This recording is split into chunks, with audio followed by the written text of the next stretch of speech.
Vivekananda literature. A survey of Ramakrishna Vivekananda literature. Survey of Ramakrishna Vivekananda literature. সেই জন্য আমি এখানে এসেছিলাম ওই ম্যাটেরিয়াল জোগাড় করতে।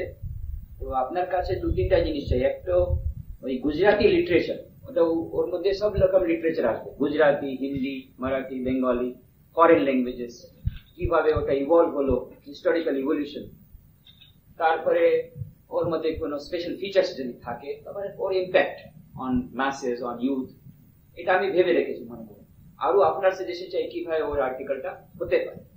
এর মধ্যে আবার গুজরাটি লিটারেচার স্পেশালি আপনার কাছে হেল্প চাই, কিভাবে ওটা ইভলভ হয়েছিল, আর কোন স্পেশাল ওর মধ্যে কিছু থাকে বলবা। যেমন আমি যে শুনেছি কমপ্লিট ভার্স ওই সময় অনেক কপি আমরা বার করেছিলাম রাজকোট আশ্রম থেকে। এইসব কথা আপনার কাছে শুনতে চাই।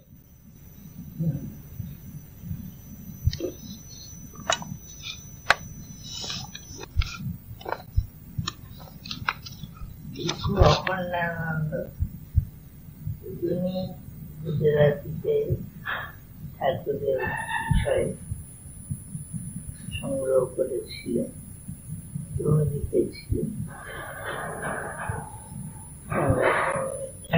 তারপর কিন্তু বাইরে ওটা সস্তু সাহিত্য থেকে, সস্তু সাহিত্য থেকে বেরিয়েছিল, সস্তু সাহিত্য।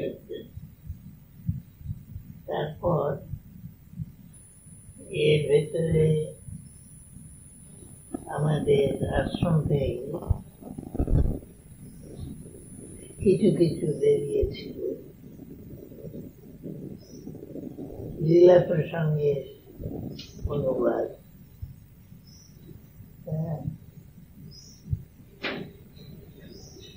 বেরিয়েছিল আশ্রমে,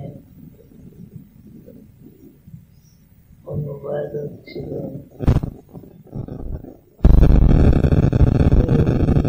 হরিশঙ্কর পান্ডিয়া, তিনি অনুবাদ করেছিলেন। আর এছাড়া বাইরে কে করেছেন। তারপর আশ্রমের থেকে কিছু কিছু আমি যাওয়ার পর কিছু কিছু অনুবাদ পেয়েছি। আর তার হঠাৎ একটা প্লাবন এসে গেল আমাদের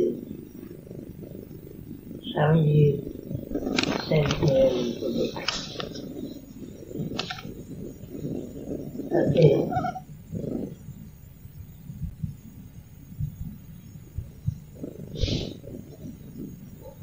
আমাদের সকালে যে আগ্রহ হলো এই উপলক্ষে স্বামীজির লিটারেচার কিছু প্রকাশিত হলে ভালো হয়। তারপরে একজন সে সময় মন্ত্রী ঋতুভাই আদান, তিনি উৎসাহ দিলেন খুব। না, তার আগে যে পত্রিকা ছিল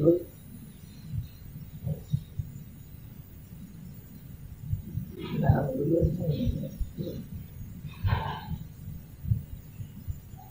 অখণ্ডানন্দ পত্রিকা একটা আমাদের রাজকোট থেকে একটা পত্রিকা বেরোতো। আচ্ছা, বিবেক ভারতী, ওটা হস্টেল থেকে না? আমাদের নয়, রাজকোট থেকে। রাজকোট থেকে, আশ্রম থেকে। আশ্রম থেকে ডেইলি নিউজ পেপার। তারই যে মালিক এবং এডিটর, তিনি খুব উৎসাহ দিলেন। জয় হিন্দ, জয় হিন্দ, জয় হিন্দ, জয় হিন্দ। তিনি খুব উৎসাহ দিলেন এবং সাহায্য করবেন বলে তাতে আমরা একটু উৎসাহিত হলো। তখন তো আশ্রমের সংগতিও ছিল না বেশি এবং লোকও ছিল না। জয় হিন্দে বললাম, আমার প্রেস থেকে ওদের প্রেস ছিল, আর ওরা আহমেদাবাদে একটা ব্রাঞ্চ করেছিল, সেখান থেকে সাহায্য হবে। ঠিক আছে, আমি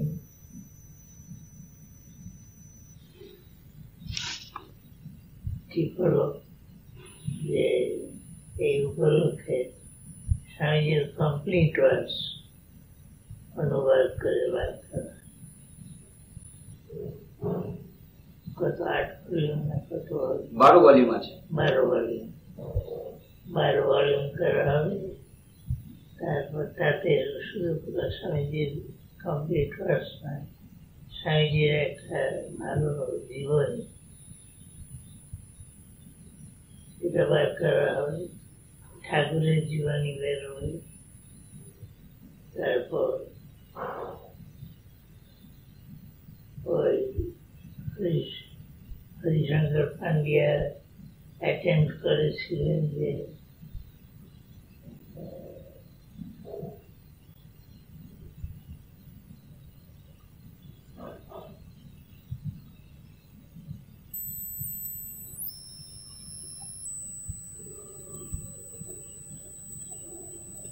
স্বামীজির সৎমাদের লেখা লীলা প্রসঙ্গ অনুবাদ আর মুক্তি, সেটা উপাস করা।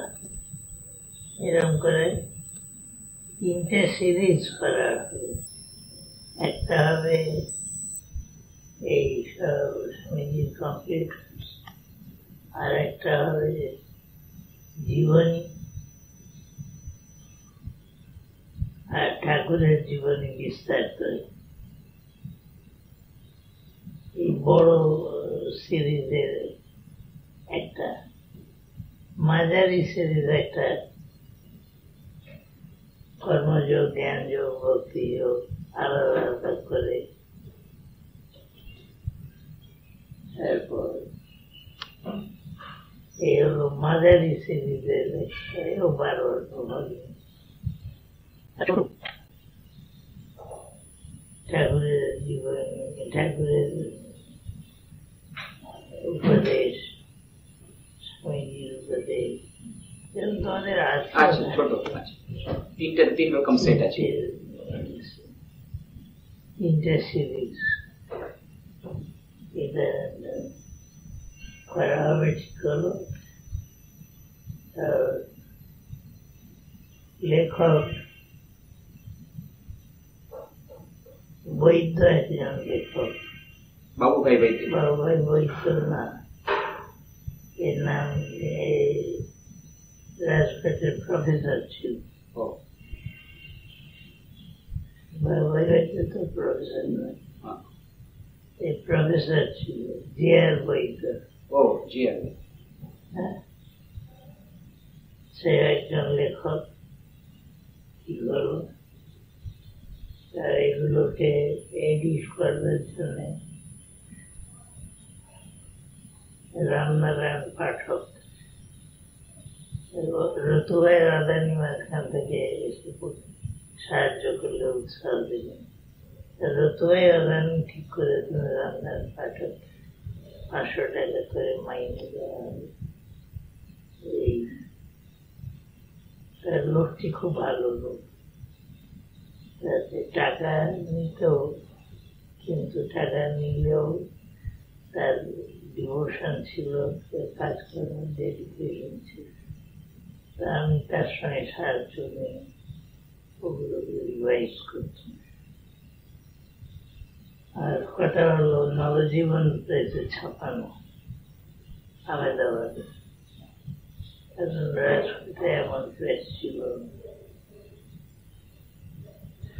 জয়হিন্দের বাবুভাই, বাবুভাই বললে আমার প্রেসে এত কাজ সম্ভব হবে, প্রেস এত কাজ করতে পারবেন না।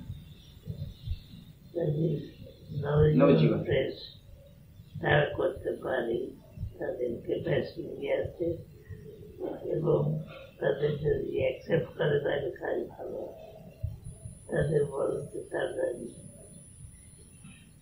ওখানে আমাদের এসব বই ছাপানো, আর ওর তো ভাই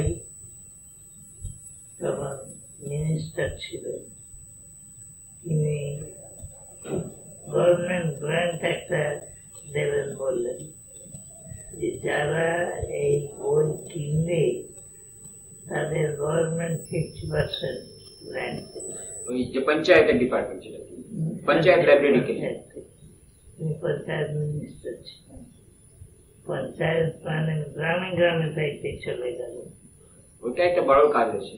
আমার মনে হয় অন্য কোনো ল্যাঙ্গুয়েজ এরকম হয়নি, এরকম করে গ্রামে গ্রামে ছড়ানো কমপ্লিট ওয়ার্ডস, এটা অন্যতম অসাধারণ। ওইটা আমাদের এমন গ্রাম নেই যেখানে ঠাকুরের লিটারেচার নেই। ঠাকুর, স্বামীজি, মায়ের জীবনী তখনও বেরোয়নি, পরে বেরিয়েছে। এইভাবে ওই কমপ্লিট ওয়ার্স সিরিজ, কমপ্লিট ওয়ার্স লাইফ, এইগুলো তখন বেরিয়ে বাবুভাই হেল্প করলো। আমরা গেলুম, মিনিস্টার ছিলেন বলবন্ত ভাই মেহতা, চিফ মিনিস্টার। তার কাছে গেলাম, যে বলে ফেলেছি যে বাবুভাই সাহায্য করেছে। বাবুভাই শুনেই নাচিটা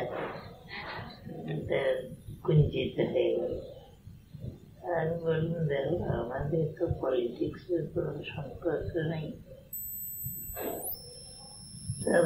we have nothing to do with politics.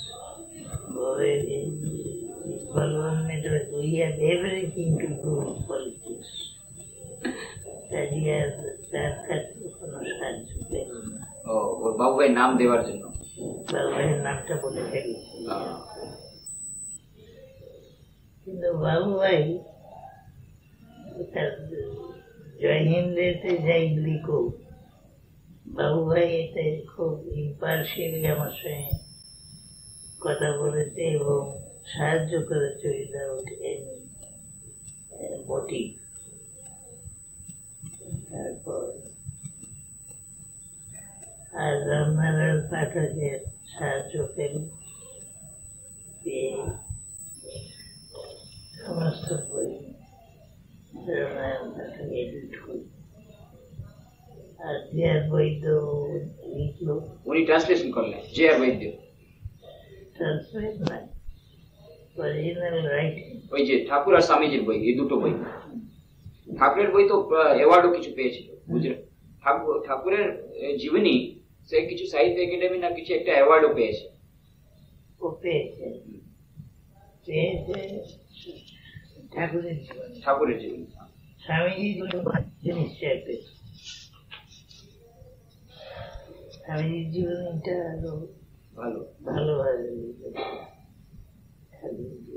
আমার ট্রান্সলেশন কে করলেন এইসব বইগুলো? কমপ্লিট ওয়ার্স, পত্র আর সম্ভাষণ, এগুলো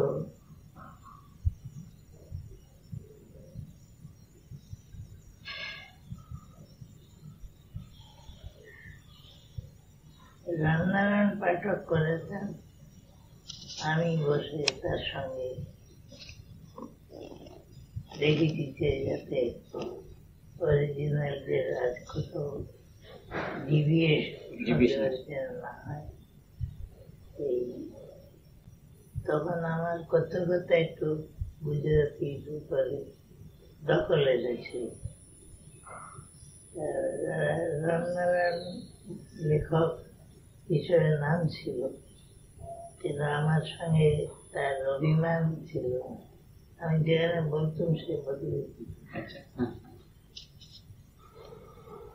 ওটা ইংলিশ থেকেই করা হয়েছে, মানে পুরোটা ইংলিশ থেকে? ইংরেজি থেকে।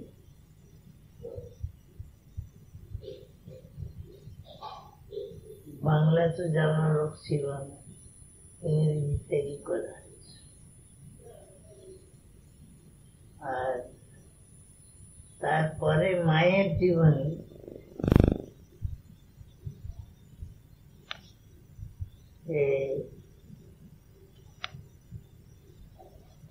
ওই সারদা মঠের প্রভুরাজি কি আত্মপ্রাণাজি? আত্মপ্রেরণা। ওকে বললাম তুমি মায়ের জীবনীতে দিয়েছো, তো বলে আমি তো এখন গুজরাটি ভালো বলতে পারি না, মনে নেই। আমি তুমি করে দাও না, তারপর আমরা দেখি। তো করে দিলে আমি একজন আমাদের রঘুনাথ ছিল, তাকে নিয়ে এখানে মঠে বসে থরলি এডিট করি। ও, মঠে বসে? তখন আচ্ছা আচ্ছা, তখন আপনি এখানে এসে গেছেন মঠে। তো সেটা এখানে তারপরে মায়ের আত্মপ্রাণাজি লিখেছেন জীবনীটা।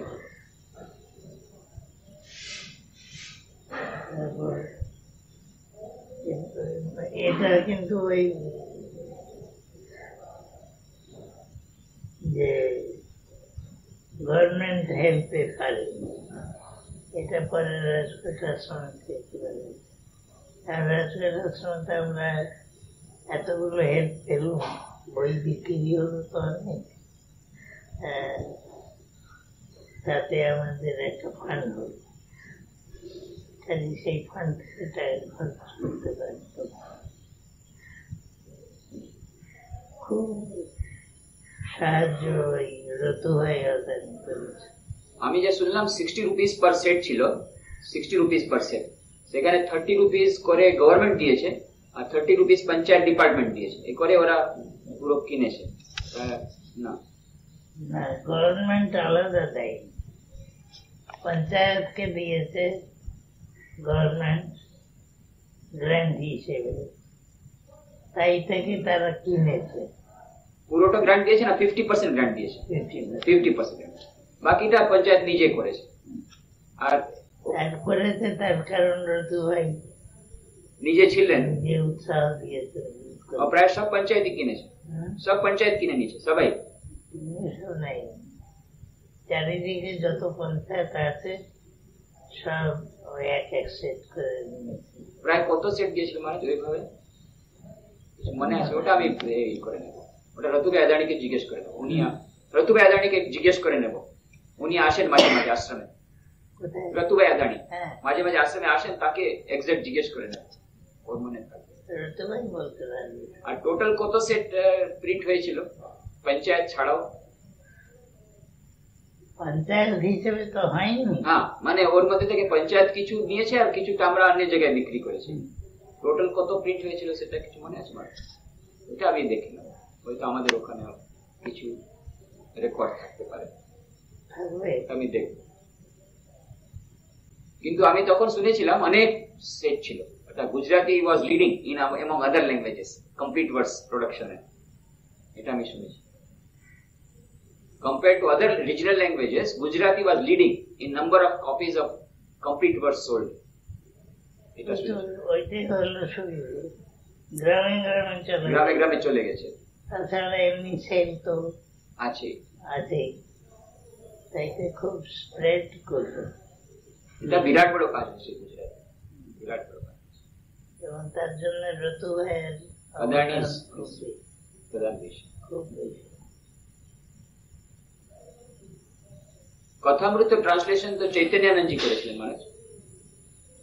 চিত্তানন্দ করেছে,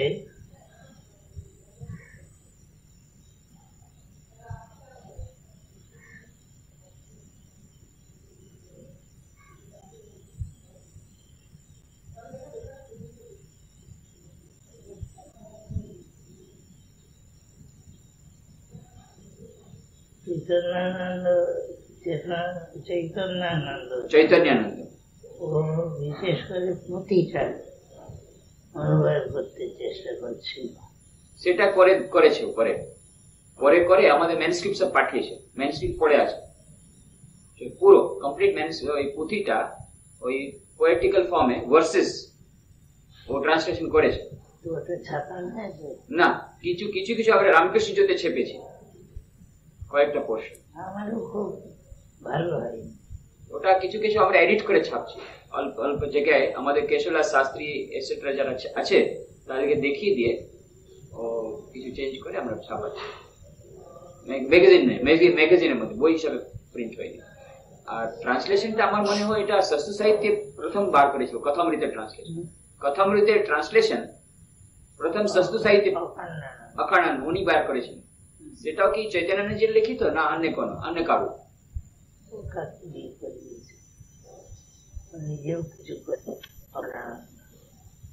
আমরা প্রোডাকশন পাবলিকেশন আরম্ভ করেছি কোন ইয়ার থেকে? 27 আমাদের আশ্রম আরম্ভ হলো, 1927।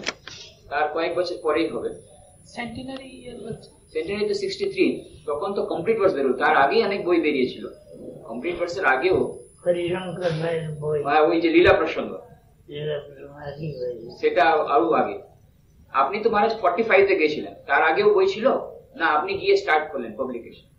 বই ছিল কিন্তু এত পাবলিকেশন এত ছিল, অল্প সামান্য ছিল। ইদানিং কয়েকটা বই আমি পেলাম 1912 প্রকাশিত, বাইরে থেকে, আহমেদাবাদ থেকে, ঠাকুরের উপরে, স্বামীজির উপরে। আর একটা ছিল 1905, পাবলিশ 1905। সে বইটা একটা পেয়েছি, পুরনো। ও একজনকে ভদ্রলোক ছিল আহমেদাবাদে, সে প্রকাশিত করেছিল মণিনগর থেকে। বিষ্ণুভাই, হ্যাঁ বিষ্ণুভাই হবে। আপনার সঙ্গে জানাশোনা ছিল মানে? তিনি ভালো ভক্ত নাকি ছিলেন?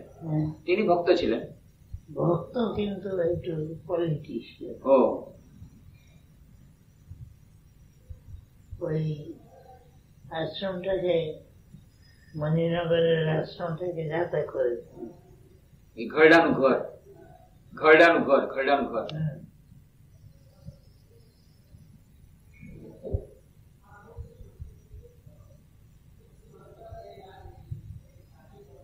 ওর কন্ট্রিবিউশন এখানে ওই যে বলুন যে সিরিজ যে, না সেটা তো ওদের সঙ্গে কোনো connection. Literature, Ramakrishna Vivekananda literature আশ্রম ছাড়াও কয়েকজন বার করেছে আগে, সেটা একটুখানি রেফারেন্স, অল্প সময়। কিন্তু মেজর আমাদেরই হয়েছে, আশ্রম থেকে মেজর হয়েছে, পার্টিকুলারলি ডিউরিং সেন্টেনারি একটা জ্বর এসেছে। ওটা রিলিজ করার সময় একটা প্রেস কনফারেন্স ডাকা হবে। প্রেস কনফারেন্স, আমাদের তো আইডিয়া নেই প্রেস কনফারেন্স। রতুভাই বললে যে এটা করলে ভালো হয়। তার যারা রাইটার্স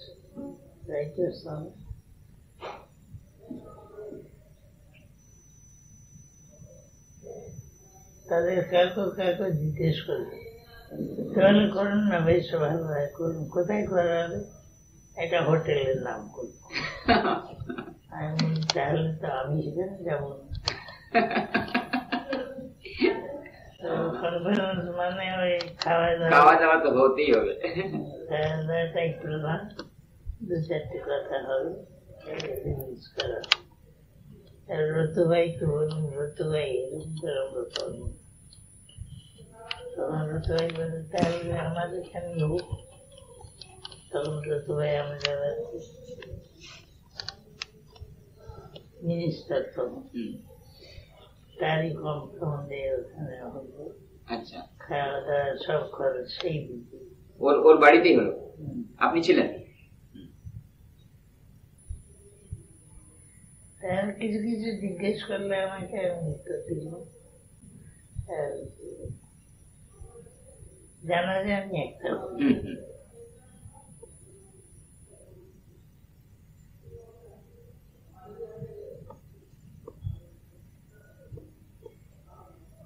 আমি তো সিস্টেমেটিক ভাবে তোমাকে কিছুই বলতে পারবো না। সিস্টেমেটিক নাও হলে অনেকটা জানা গেল, অনেক জিনিস পুরনো খবর জানা গেল। আর মহারাজ ওই ইম্প্যাক্ট, এই যে রামকৃষ্ণ বিবেকানন্দ লিটারেচারের impact on masses or on scholars কিরকম হয়েছে, পার্টিকুলারলি ইন গুজরাট, সেটার সম্বন্ধে আপনার যদি কিছু থাকে। এটা তুমি তো বুঝতে পারছো যে গ্রামে গ্রামে লিটারেচার পৌঁছে দিচ্ছে। তখন সব ইনস্টিটিউশন তারা ইন্টারেস্টেড, এডুকেশন ইনস্টিটিউশন ইন্টারেস্টেড হবে। চারিদিকে একটা আমাকে ডাকতো লেকচার টেকচার দেওয়ার জন্য। লিটারেচার পৌঁছাবার পরে ওরা জানতে পেরেছে স্বামীজির সম্বন্ধে।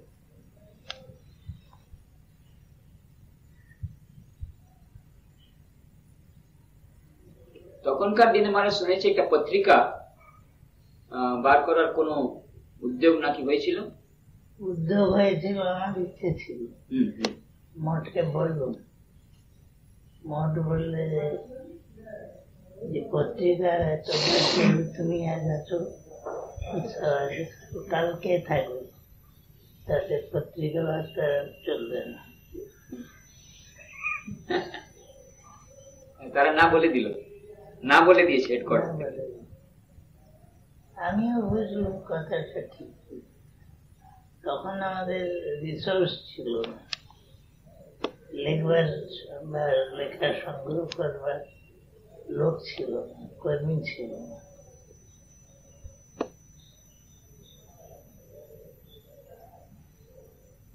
যাই হোক, আপনার ইচ্ছা পূর্ণ হলো এইবারে। 89 থেকে আরম্ভ হয়েছে এই রামকৃষ্ণ জোট। এটা আস্তে আস্তে এখন পপুলার হচ্ছে। এখন 6000 সার্কুলেশন হয়েছে, ডিমান্ড বাড়ছে, আর ভালো ভালো লেখা এখন পাচ্ছি, আগে পেতাম না। এখন কয়েকজন ভালো যারা popular writers at the same time quality যাদের আছে তারাও লেখা পাঠাচ্ছে, তারপরে ফরেনেও যাচ্ছে অনেক। আস্তে আস্তে এখন ভালো হচ্ছে। এটা পত্রিকাটা বললে খুব কাজ হয়েছে। গুজরাটে হয় কি, বই ওরা পড়ে, কেনেও প্রচুর বই বিক্রি হয়। অখণ্ডানন্দের সার্কুলেশন খুব ভালো, খুব ভালো ছিল মহারাজ। পরে তো বন্ধ হয়ে গেল। বন্ধ হয়ে গেল। হ্যাঁ, এখন আবার স্টার্ট করেছে, কিন্তু এখন সার্কুলেশন ভালো হয়নি, আস্তে আস্তে হবে। মাঝখানে বন্ধ হয়ে গেল, ওদের একটি স্ট্রাইক ছিল বলে। আরেকটা ম্যাগাজিন ছিল পরমার্থ, সেটা নাকি কয়েক লক্ষ ছিল। না, তার সার্কুলেশন খুব কম মহারাজ। জন কল্যাণ, জন কল্যাণের সার্কুলেশন খুব বেশি, 1 লাখ থেকে বেশি। জন কল্যাণ সেটা পুনিত মহারাজ স্টার্ট করেছিলেন, পুনিত মহারাজ। সেটা এখনো আছে। ওর মধ্যে শুধু ওই স্টোরিজ থাকে, কাহিনী। ওই অখণ্ডানন্দের উপরে স্ট্যান্ডার্ড এত ভালো। আগে স্ট্যান্ডার্ড খুব ভালো ছিল, আগে স্ট্যান্ডার্ড বিশ্ব অখণ্ডানন্দ থাকতে খুব ভালো ছিল। তবু এখনো যা আছে অন্য ম্যাগাজিনের কম্পারিজনে ভালো, তবে সার্কুলেশন খুব কমে গেছে।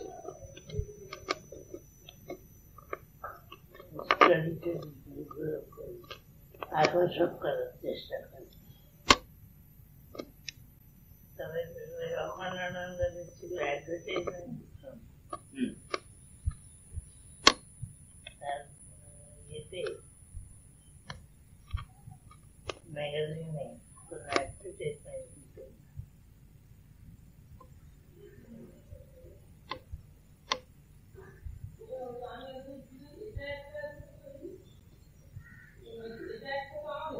এখন তো কেউ নেই, ইব্রাহিমদের বাবু ভাই সেও নেই, নেই। তারপর রামনারায়ণ পাঠক চলে গেছে, তারপর ঋতু ভাই আছে, ঋতুভাই আছে, ঋতুভাই আদানি আছে, ঋতুভাই আছে, নিশ্চয়ই খুব বুড়ো হয়ে গেছে। অ্যাডভার্টাইজমেন্ট সম্বন্ধে মহারাজ আপনার কি মত? অ্যাডভার্টাইজমেন্ট নেওয়া উচিত কিনা? ম্যাগাজিনের জন্য অ্যাডভার্টাইজমেন্ট নেওয়া উচিত কিনা? অ্যাডভার্টাইজমেন্ট খুব কন্ট্রোলড অ্যাডভার্টাইজমেন্ট হতে পারে। আমাদের উদ্দেশ্যের অনুকূল যেসব কেবল তাই দেখবে, আর অন্য কিছু না। আমরা কি করছি মহারাজ এটার মধ্যে? রামকৃষ্ণ জ্যোতির জন্য না হয়ে আমাদের অনুকূল, যেমন কোন বই, ভালো ভালো বই এর অ্যাডভার্টাইজমেন্ট আছে, সেটা দিচ্ছি নম্বর 1। আর কয়েকজন কোম্পানি আছে যাদের সঙ্গে আমাদের ভালো পরিচয় আছে, তারা দিচ্ছে অ্যাডভার্টাইজমেন্ট, কিন্তু বেশি পাবলিসিটি নয়, শুধু উইথ বেস্ট কমপ্লিমেন্ট দিচ্ছে। উপরে আমরা স্বামীজির কোটেশন দিয়ে দিই, আর নিচে বেস্ট কমপ্লিমেন্টস থাকলো, কেন ওদের একটা পাবলিসিটি বাজেট থাকে, সেটা ওদের পক্ষে সুবিধা হয়। ডোনেশন বদলে ওরা পাবলিসিটি না, ছবি দিল।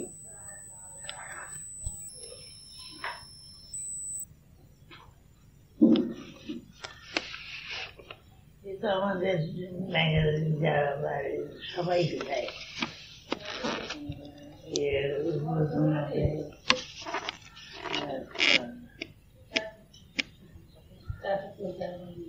এরাও দেয়।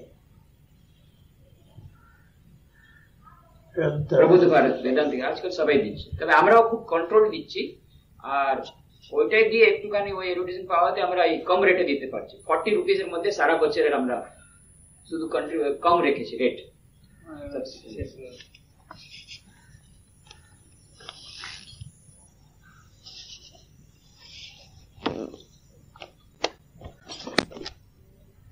তাত্ত্বিক আর তথ্য, তথ্য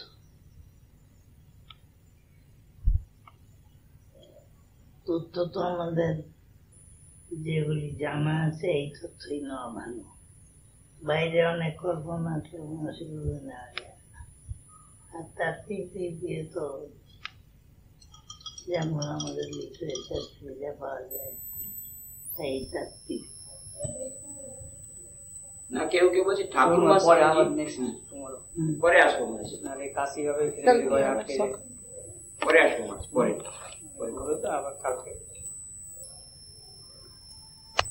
আপনি বলছিলেন আমাদের লিটারেচারে দুটো থাকতে হবে কথা, তথ্যের দিক থেকে আর তত্ত্বের দিকের কথা, এই দুটো কথা থাকতে হবে। আর তথ্যের দিক থেকে দেখতে গেলে আমাদের ওই কল্পনাগুলি যে বাইরে বেরোচ্ছে সেখান থেকে সাবধান হতে হবে, যেটা ঠিক ঠিক তথ্য সেটাই দিতে হবে আমাদের লিটারেচারে। আমাদের লিটারেচারে যেটা তথ্য ঠিক ঠিক তথ্য তাকেই দিতে হবে, সেটাই দিতে হবে। আর তত্ত্বের দিক থেকে কোনটা দেবো? ঠাকুরমা স্বামীজির ভাবধারা। ঠাকুরমা স্বামীজি ভাবধারা, উদার দৃষ্টি, বেদান্ত বেসিস, বেদান্ত বেসিস। আর ওই দিক থেকে দেখতে গেলে যে বইগুলো ঠাকুরমা স্বামীজি সম্বন্ধে আছে সেগুলো যেমন রামকৃষ্ণ বিবেকানন্দ লিটারেচার, আমাদের স্বামীজিরা গীতা উপনিষদ উপরে যা বলেছে, যা লিখেছে, তাও তো রামকৃষ্ণ বিবেকানন্দ লিটারেচারে ঢুকবে, যেহেতু রামকৃষ্ণ বিবেকানন্দ ভাবধারা থেকে অনুপ্রাণিত আছে ওই উপনিষদ, গীতা, এইসবগুলো। আর অন্য যে বইগুলো আছে যেটা মারা directly not connected with Ramakrishna Vivekananda, কিন্তু স্বামীজির ইন্সপিরেশনে যেটা বেরিয়েছে, যেমন কি এই কালচারাল হেরিটেজ অফ ইন্ডিয়া বড় ভলিউমস বেরিয়েছে, সেটা কি আমরা রামকৃষ্ণ বিবেকানন্দ লিটারেচারের মধ্যে ধরতে পারি? সেটা ওদের যারা বার করেছে তাদের জিজ্ঞেস করো, তাদের সম্মতি থাকলে, এবং সম্মতি না থাকার কোনো কারণ নেই, তবে যদি সম্মতি থাকে করতে পারো। ওতে তো অনেক লেখকের, বড় বড় লেখকের লেখা করতে পারো। আর মহারাজ আমাদের এই সাহিত্যে যেটা বেরিয়েছে রামকৃষ্ণ বিবেকানন্দ লিটারেচার, যেটা 100 বছর বেরিয়েছে, তার ইম্প্যাক্টটা দেখতে গেলে অনেক ইন্ডিভিজুয়ালস যারা আমাদের কাছে স্টোরি রয়েছে, ওদের কিভাবে ওদের জীবনে পরিবর্তন হলো, ওরা আধ্যাত্মিক দিক থেকে কত পেলো, এবং জাগতিক দিক থেকে ও অনেক লাভ পেয়েছে, পার্সোনাল বলতে গিয়ে অনেক ইন্ডিভিজুয়ালস। কিন্তু দেশের তরফ দেখতে গিয়ে ওই ন্যাশনাল কনসিয়াসনেসটা তখন অ্যাওয়েকেন হয়েছে, সুভাষচন্দ্র বোস, গান্ধীজি এরাও ইন্সপিরেশন পেয়েছে। এখন আমাদের যে impact on the society Ramakrishna Vivekananda লিটারেচারে, সেটা বলতে গিয়ে কি বলবো, দেখবে যাতে পলিটিক্সের সাথে জড়িয়ে না পড়ো।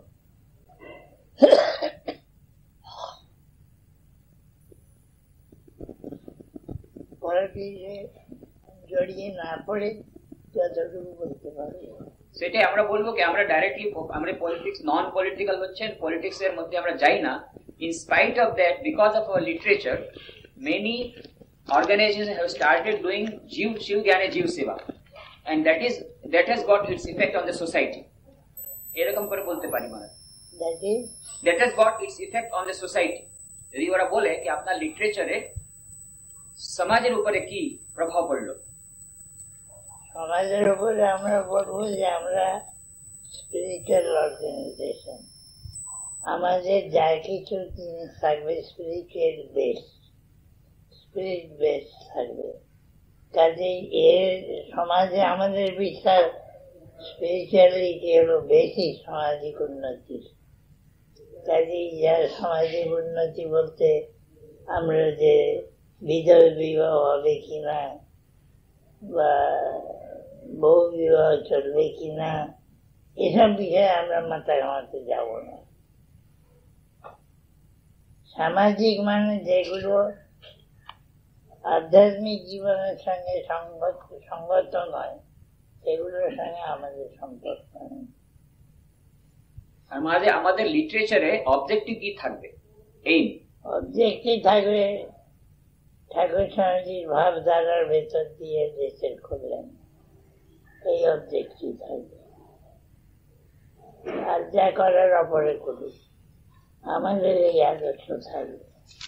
এই ভাবধারাটাকে দিয়ে দেওয়া সমাজের মধ্যে through our books and journals. ওই ভাবধারা মানে হচ্ছে বেদান্তকেই নূতন করে যেটা ঠাকুর দেখিয়ে গেছেন স্বামীজি, নিও বেদান্ত, সেই আইডিয়াস গুলো যেন পার্কুলেট করে সোসাইটিতে, ওই আইডিয়াস গুলো বুকস এবং জার্নালস দিয়ে দেওয়া। এবং সেখানে আমরা কতটুকু সাকসেসফুল হয়েছি সেটা ইন্ডিভিজুয়াল দিক থেকে অনেক সাকসেসফুল হয়েছি, এবং ইনডাইরেক্টলি তার ইফেক্ট সোসাইটিতে পড়েছে সেটা বলতে পারে। এটা উপরে বিচার করবে, আমরা নিজেরা চেষ্টা করে যাব আমাদের সবসময়, তারপরে সাকসেস আর ফেলিওর এ তো দীর্ঘকাল পরেই তার ঠিক হবে। অ্যাসেসমেন্ট হতে অনেক দেরি লাগে, এখনো অ্যাসেসমেন্ট কিছু হয়নি। আমাদের লিটারেচার 100 বছরের মধ্যে ওর কি ইফেক্ট হলো অন সোসাইটি আর অন দ্য ওয়ার্ল্ড সেটার কোনো অ্যাসেসমেন্ট হয়নি, কিন্তু কাজ অনেক হয়েছে। এই যে ধর্ম সম্বন্ধে উদারতা, এটা একেবারে ঠাকুরের অবদান। এটা সমাজে আগে ছিল না, এখন অ্যাকসেপ্ট করেছে, খুব গোড়া ফান্ডামেন্টালিস্ট ছাড়া। কাজে এটাতে আমাদের ধরে রাখতে হবে। তবে আমরা ইয়েতে যাব না, ইন্ডিভিজুয়ালি কোন একটা মতবাদের সমালোচনা বা প্রশংসা কোনটাই যাব না। যেমন ধরো ওখানে স্বামীনারায়ণ সম্প্রদায়, তাদের ভালো মন্দ এই সম্বন্ধে আমরা আলোচনা করব। আমাদের আদর্শ ঈশ্বরটাকে ধরে রাখতে,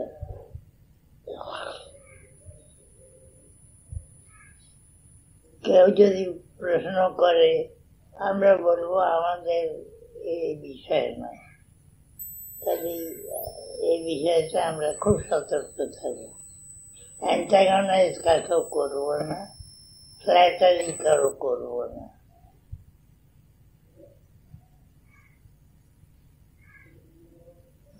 আর মহারাজ এই যে লিটারেচারের জন্য এটা হয়েছে, আপনি যেমন বললেন এখন উদার ভাবটা এসেছে ঠাকুরের আসবার পরে অনেক জায়গায়, ওই রকমই দেখেছি অনেক এনজিওস মানে non governmental organization, volunteer organization, তারা গ্রাম সেবাতে পড়েছে, গ্রাম সেবা করতে আরম্ভ করেছে। এবং অনেক রিলিজিয়াস অর্গানাইজেশন আগে ওরা এরকম রিলিফ ওয়ার্ক অত সেবা করতো না, এই ডিসপেন্সারি খুলতো না, মোবাইল করতো না, কিন্তু রামকৃষ্ণ মিশনকে দেখে অনেক ইনস্টিটিউশন আরম্ভ করেছে। এটাও তো একটা অবদান। একটা অবদান, কিন্তু মোটিভেটেড, তাদেরটা আমাদের মতো ওই এই ভাবটা নয়। Most of them are motivated by other interest. সে কথা আমাদের বলবার দরকার নেই। তবে আমাদের দেখা দেখি এই যে অন্তত এইটুকু জড়তা কাটলো আর এই সেবা করার অন্য লাভ আছে, সেটা অন্তত বুঝতে পেরে যে সেবা করছে তারও একটা মূল্য আছে। আগে শুধু নিজে লাগলো আমাদের ভাব যতটা নিতে পারে তারা নেই, কিন্তু আমরা আমাদের আদর্শকে ধরে রাখি।